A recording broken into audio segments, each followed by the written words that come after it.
अनुभव अपना ओ कहो में अनुभव अपना इन हरि भजन जगत सब सपना इन हरि भजन जगत सब सपना इन हरि भजन जगत सब सपना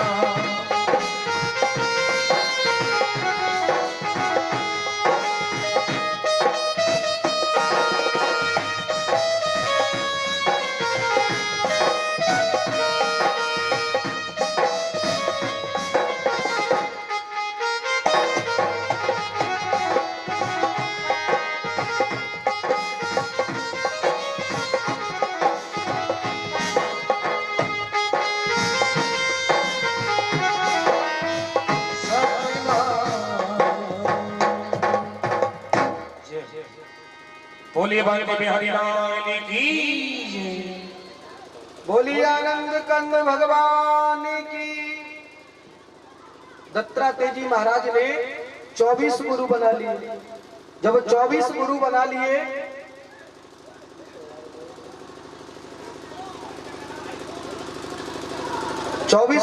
लिए उन्होंने कहा कि मोह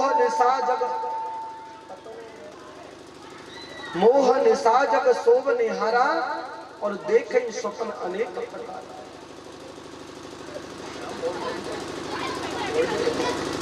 मोह निशा जग शोभ निहारा और देखे स्वप्न अनेक प्रकार।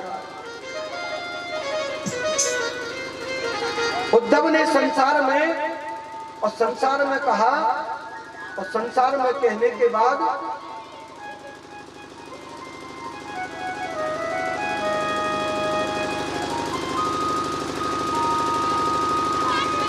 संसार में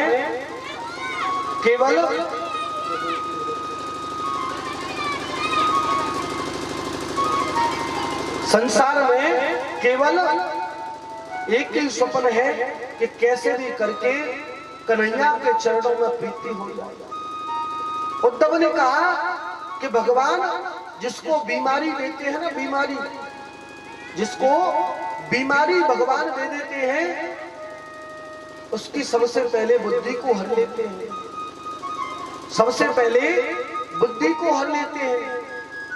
जिसको बीमारी देनी होती है भगवान को, उसकी बुद्धि को हर लेते हैं। जब उसकी बुद्धि को भर लेते हैं, इतना कहकर के भगवान श्री कृष्ण मौन हो गए और यदुवंशियों की बुद्धि बिगड़ गई और इनकी बुद्धि इतनी बिगड़ गई कि इनकी बुद्धि में विकृति आ गई।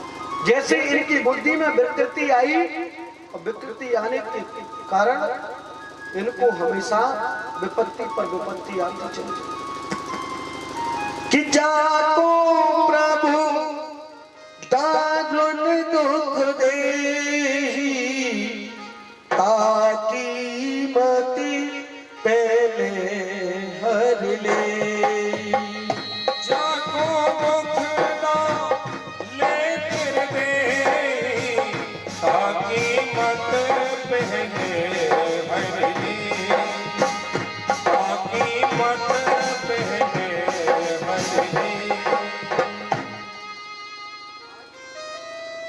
आज दत्तात्रेय जी महाराज ने 24 गुरु बनाए और 24 गुरु बनाने के बाद आज राजा परीक्षित के लिए तक्षक सर्प डसने के लिए आ गया। राजा परीक्षित को तक्षक सर्प डसने के लिए आ गया और राजा परीक्षित को तक्षक सर्प ने डस लिया। तो परीक्षित कौन है? किस किस को डसा था? सब लोगों को डस लिया, क्योंकि राजा परीक्षित की तो मृत्यु पहले ही हो चुकी थी। राजा परीक्षित की मृत्यु तो पहले ही हो चुकी थी। वो तो तक्षक नाम का सर्प था, तक्षक नाम का सर्प था और उसी का श्राप लगा हुआ था। आज जैसे ही राजा परीक्षित को तक्षक सर्प ने डसा तो आपने देखी होगी गांव में, जैसे कि वो होती है ना, दो मोही बोलते, दो मोही दो मोही बोलते हैं ना। अब ना कोई सुनेगा ना देखेगा, जानता ना जानना। हाँ, वही राजा परीक्षित को डसने के लिए गई थी। और राजा परीक्षित को जब डसने गई थी, और राजा परीक्षित के महल में बना था माड़। माड़ का मतलब जानते हैं? माड़ क्या होता है? चावल का पानी और उसमें नमक डालने के बाद, चावल में नमक डाल दिया, उसको उबाल दिया, और उबालने के बाद उसको जैसे ही उसमें से पानी खिलाया ना, तो दो मोही गई राजा परीक्षित को डसने के लिए। जैसे ही उस नाली में जाकर गई, तो नाली में आ गया था क्या? नमक का पानी। जैसे ही नमक का पानी आया, और दो मोही के मुख से वो पानी लग गया, और पानी लगने के कारण वो दो मोही जो हथकाई, वो लौट करके चली जाए। उसने कहा कि राजा परीक्षित को डस लिया कि नहीं महाराज, मैंने तो जिसका नमक खाया है उसका कभी विनाश नहीं कर सकती, उसको कभी नहीं डस सकती हूं मैं, उसको कभी नहीं डस सकती, उसको कभी नहीं डस सकती हूं।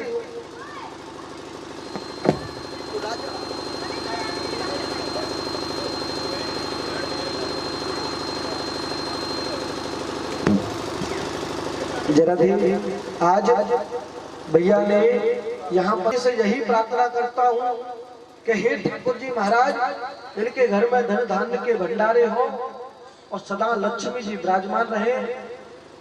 और पूरे स्टाफ का इन्होंने स्वागत किया फेटा बांध करके, और जोरदार तालियां।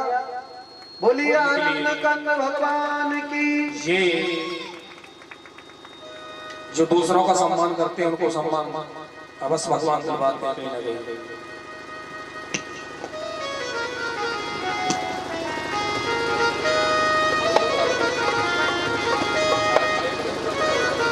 जय राधे, जय राधे।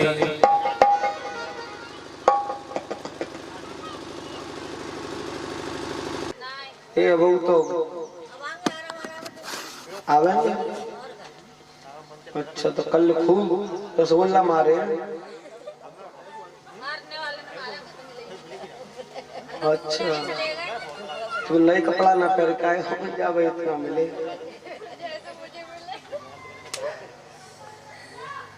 बारात का स्वागत किया गया, और कृष्ण के मित्र भी साथ में हैं, और बहुत धूमधाम से विवाह मनाया गया।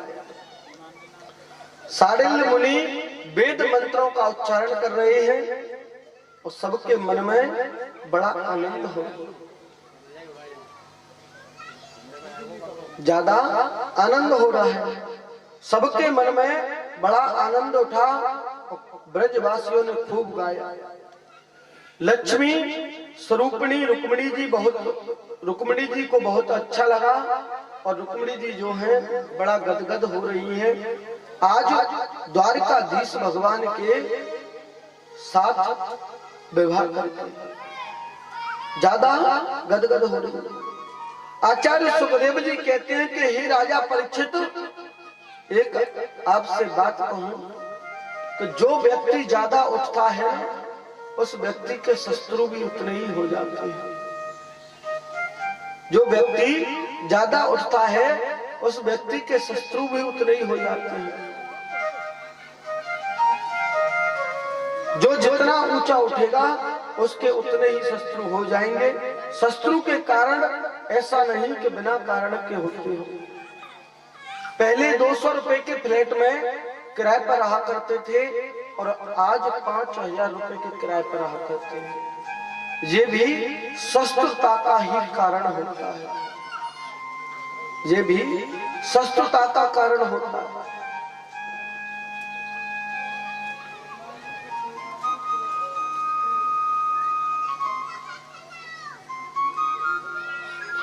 ये भी शस्त्रता का कारण होता है। लेकिन समझदार व्यक्ति कौन है? समझदार व्यक्ति कौन है?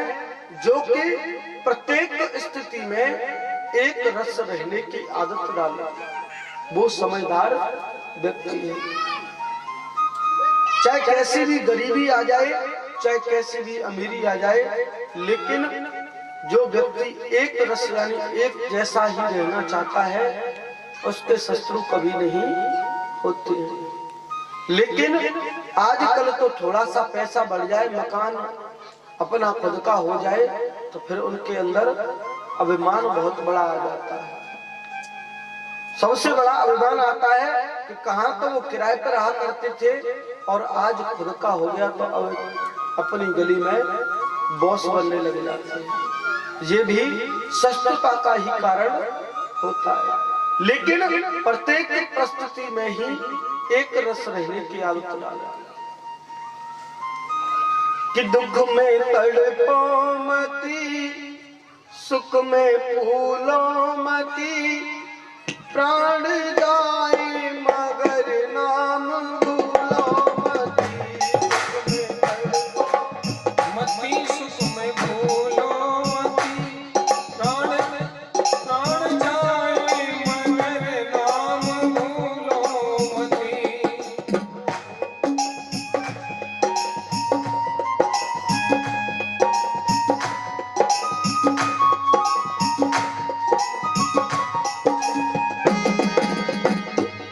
मुरली वाले को मन से रिझाते चलो, मुरली वाले को मन से रिझाते चलो, कृष्ण गोविंद गोपाल गाते चलो, कृष्ण गोविंद गोपाल गाते चलो, कृष्ण गोविंद गोपाल गाते चलो, कृष्ण गोविंद गोपाल गाते चलो। कौन कहता है भगवान आते नहीं, कौन कहता है भगवान आते नहीं, कौन कहता है भगवान आते नहीं, कौन कहता है भगवान आते नहीं। द्रौपदी की तरह से बुलाते नहीं, द्रौपदी की तरह से बुलाते नहीं, द्रौपदी की तरह से बुलाते नहीं, द्रौपदी की तरह से बुलाते नहीं। मुरली वाले को मन से रिझाते चलो, मुरली वाले को मन से रिझाते चलो, कृष्ण गोविंद गोपाल गाते चलो, कृष्ण गोविंद गोपाल गाते चलो।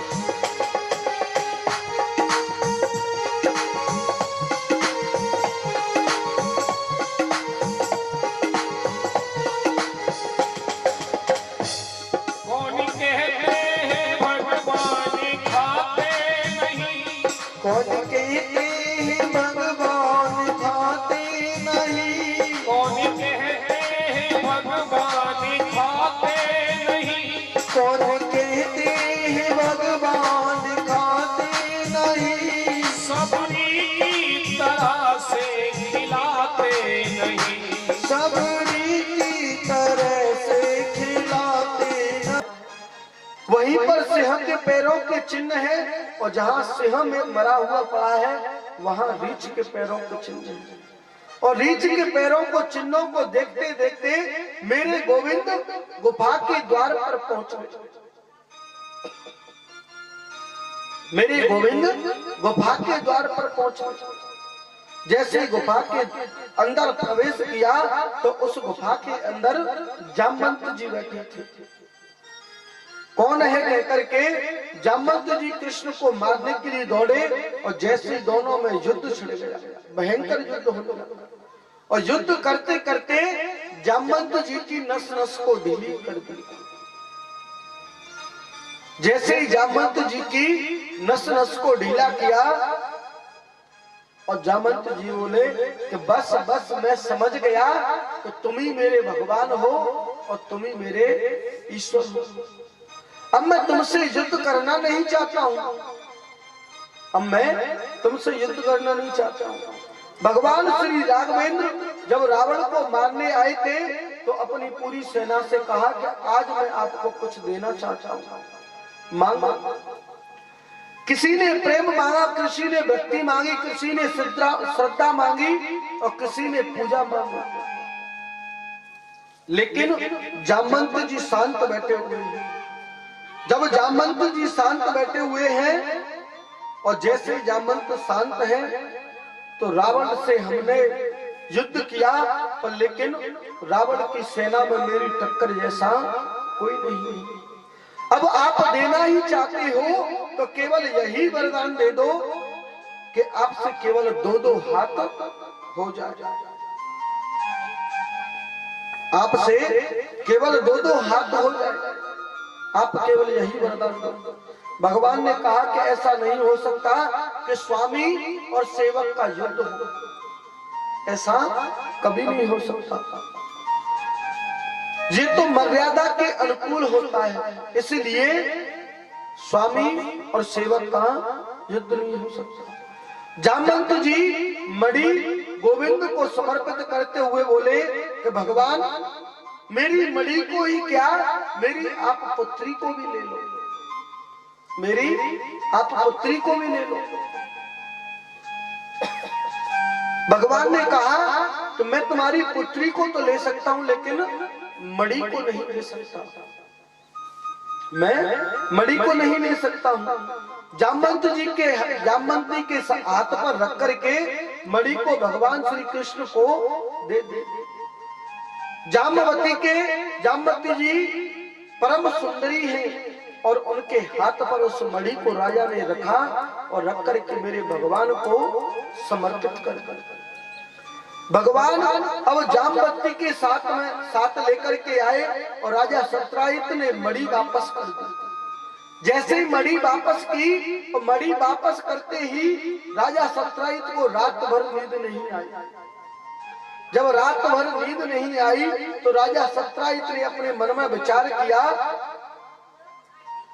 कि कैसा कलंक मैंने गोविंद के ऊपर लगाया था, जो कि इतना बुरा कलंक था जो आज मैंने गोविंद के ऊपर लगा दिया। प्रभु को देने की इच्छा है और ऐसे व्यक्त हुई है। प्रभु बोले कि बेटी आपकी हम ले सकते हैं लेकिन मणि नहीं ले सकते।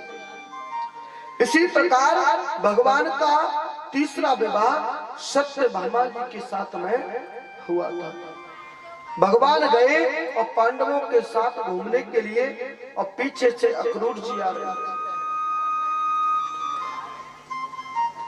पीछे से अक्रूर जी आ रहे थे।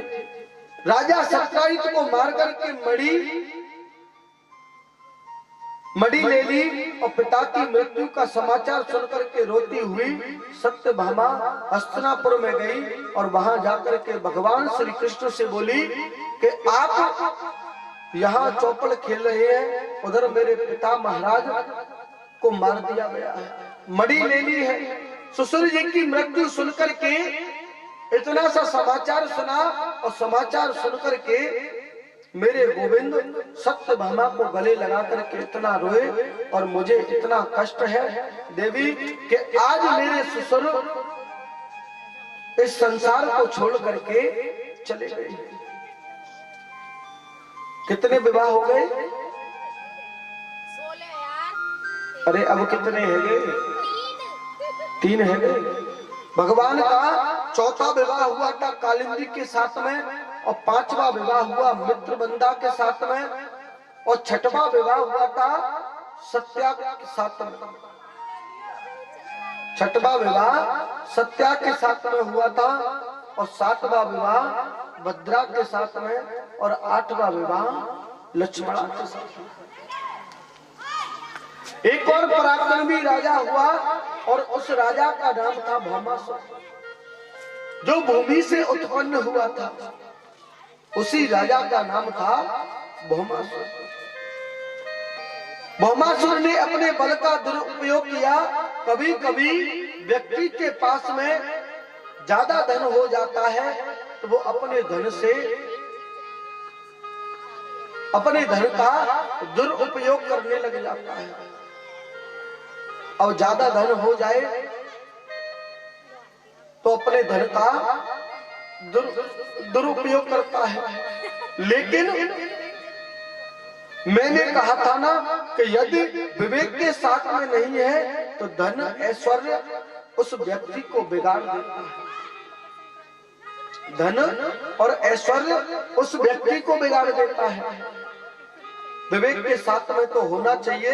भौमासुर ने बोली आनंद कंद भगवान की। राजा परीक्षित को आज 7 दिवसीय श्राप लग गया और राजा परीक्षित को सांप डसने के लिए आ गया। और राजा परीक्षित की तो मृत्यु पहले ही हो चुकी थी। अगर राजा परीक्षित चाहते तो अपनी इस श्राप को अपने इस श्राप को आचार्य सुखदेव जी से मना कर सकते थे कि इस श्राप को थोड़ा सा कम कर दो, इस श्राप को थोड़ा सा कम कर दो। लेकिन राजा परीक्षित ने यह नहीं कहा था कि ये श्राप मुझे लगा हुआ है। राजा परीक्षित ने कहा था कि जिस संसार में तक्षक नाम के सर्प का डसने का जो श्राप लगता है उस व्यक्ति को क्या करना चाहिए।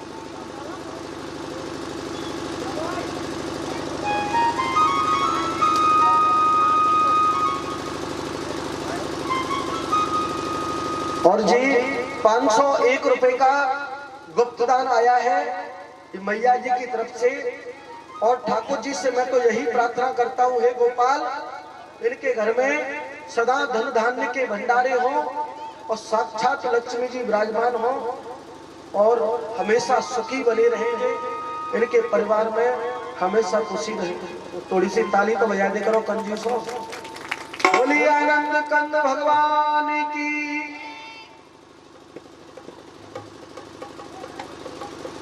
राजा परीक्षित के लिए 7 दिवसीय श्राप लग गया।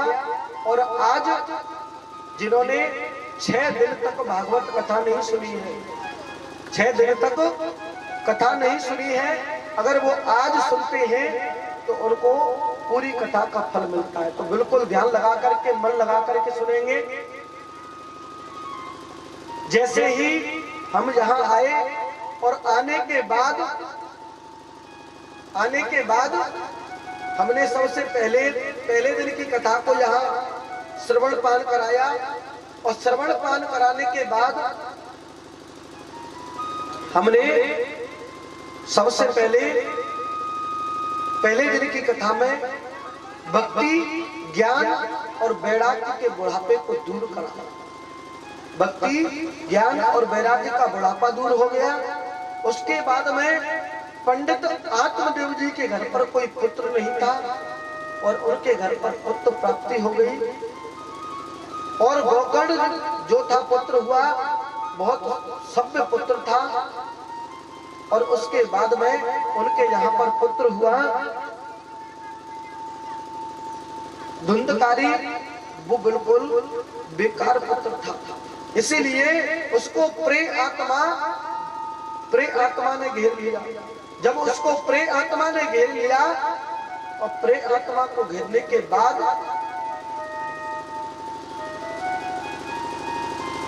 उसको प्रे आत्मा ने घेर लिया। प्रे आत्मा के बाद में उसको आज मुक्ति करा दी गई। पहले दिन की कथा में धुंधकारी की मुक्ति हो गई। तो जब भी कोई पर्सनल कथा करा